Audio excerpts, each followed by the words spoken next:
कभी सोचा है कि भारत जैसा इतना विशाल देश, जिसके हर कोने में अलग-अलग संस्कृतियां हैं, वो आपस में जुड़ा कैसे रहता है? तो आज हम भारत के हवाई परिवहन की इसी रोमांचक दुनिया में उतरेंगे।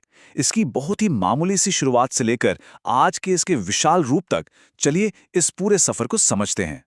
तो देखिए, हम क्या क्या कवर करने वाले हैं। पहले समझेंगे कि आखिर इन पंखों की जरूरत पड़ी ही क्यों। फिर देखेंगे कि भारतीय विमानन की शुरुआत कितनी साधारण थी। इसके बाद हम इसके मुख्य ऑपरेटरों और उन संस्थाओं को जानेंगे जो आसमान के नियम तय करती हैं। और आखिर में एक छोटे से रिवीजन और क्विज के साथ अपनी जानकारी को परखेंगे। तो चलिए, तैयार हो जाइए। तो सबसे पहले आइए उस बुनियादी सवाल पर आते हैं। भारत जैसे बड़े और फैले हुए देश के लिए हवाई यात्रा सिर्फ एक लग्जरी नहीं, बल्कि एक एब्सोल्यूट नेसेसिटी, एक जरूरत क्यों है? जरा सोचिए, ट्रेन से देश के एक कोने से दूसरे कोने तक का सफर कई दिन ले सकता है। हवाई यात्रा इसी विशाल दूरी को सचमुच कुछ घंटों में समेट देती है। इसने लोगों, कारोबार और संस्कृतियों को ऐसे जोड़ा है जैसा पहले कभी मुमकिन ही नहीं था। और ये जो हम देख रहे हैं, ये सिर्फ दिल्ली मुंबई जैसे बड़े शहरों की बात नहीं है।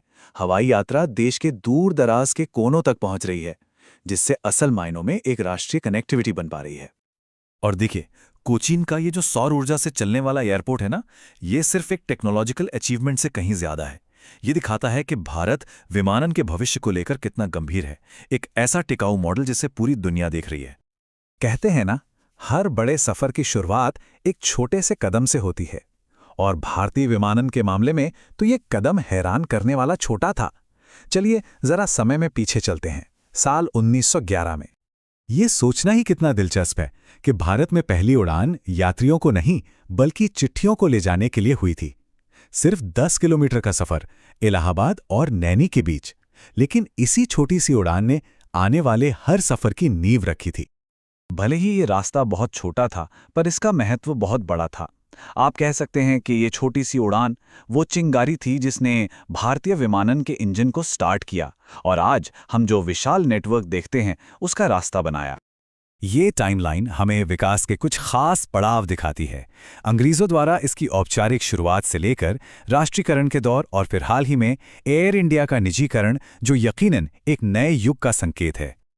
तो आज भारत के आसमान में कौन कौन उड़ान भर रहा है? चलिए उन एयरलाइंस और ऑपरेटर्स पर एक नज़र डालते हैं जो देश को पंख देते हैं।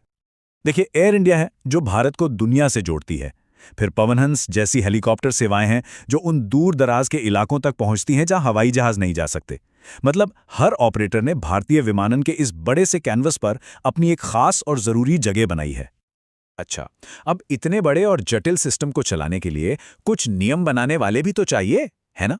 तो चलिए पर्दे के पीछे काम करने वाले उन संगठनों को देखते हैं जो ये पक्का करते हैं कि सब कुछ स्मूथली और सुरक्षित तरीके से चले। सबसे ऊपर है नागरिक उड्डयन मंत्रालय। ये वो संस्था है जो राष्ट्रीय नीतियां बनाती है और ये सुनिश्चित करती है कि पूरा का पूरा उद्योग एक ही लक्ष्य की ओर काम करे। वो है सभी के लिए सुरक्षित, कुशल और सुलभ हवाई यात्रा। और फिर आती है भारतीय विमानपत्तन प्राधिकरण यानी AAI। इसे आप भारतीय विमानन के बुनियादी ढांचे की रीढ़ की हड्डी समझिए। इसे रनवे से लेकर आसमान तक सब कुछ मैनेज करने के लिए बनाया गया था, ताकि सारे एयरपोर्ट्स और हवाई क्षेत्र एक दूसरे के साथ मिलकर काम कर सकें। AI के काम का दायरा कितना बड़ा है, इसका अंदाजा इसी बात से लगा लीजिए। ये कुल 137 हवाई अड्डों को मैनेज करता है।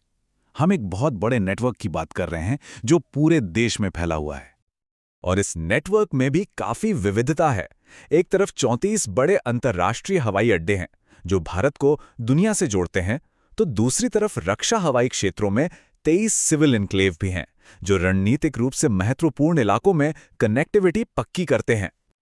लेकिन AI की जिम्मेदारी सिर्फ जमीन पर या रनवे तक ही खत्म नहीं होती। ये तो आसमान तक फैली है, जहां ये 2.8 मिलियन वर्ग समुद्री मील के विशाल हवाई क्षेत्र में हवाई यातायात को कंट्रोल करती है। ये वाकई बहुत बड़ा काम है। अच्छा, हमने अब तक काफी कुछ कवर कर लिया है, तो चलिए एक पल रुकते हैं और उन मुख्य तथ्यों और आंकड़ों को जल्दी से दोहराते हैं जिन्हें इस पूरी चर्चा से याद रखना बहुत जरूरी है। इन डिटेल्स पर जरा खास ध्यान दीजिएगा। ये वो पॉइंट्स हैं जो भारतीय विमानन की कहानी के जरूरी हिस्से हैं और आज के परिदृश्य को समझने के लिए बहुत महत्वपूर्ण हैं। ठीक है, तो अब समय है ये देखने का कि हमें कितना याद रहा। चलिए अपनी जानकारी को परखते हैं। पहला सवाल ये रहा। तो कैसे रहे जवाब? अगर कुछ सवाल छूट भी गए तो कोई बात नहीं। असल मकसद तो इन सवालों के जरिए उन डिटेल्स पर ध्यान खींचना था जो इस क्षेत्र में वाकई बहुत मायने रखती हैं। यह शैक्षिक वीडियो गर्व से लॉजिक लैडर इंस्टीट्यूट द्वारा प्रायोजित है। अगर आपको भारतीय विमानन की ये गहरी जानकारी पसंद आई तो इस वीडियो को लाइक और चैनल को सब्सक्राइब जरूर करें। और हाँ, कमेंट्स में हमें ये बताइए कि अगला कौन सा टॉपिक है जिसे आप समझना चाहेंगे। देखने के लिए बहुत बहुत शुक्रिया।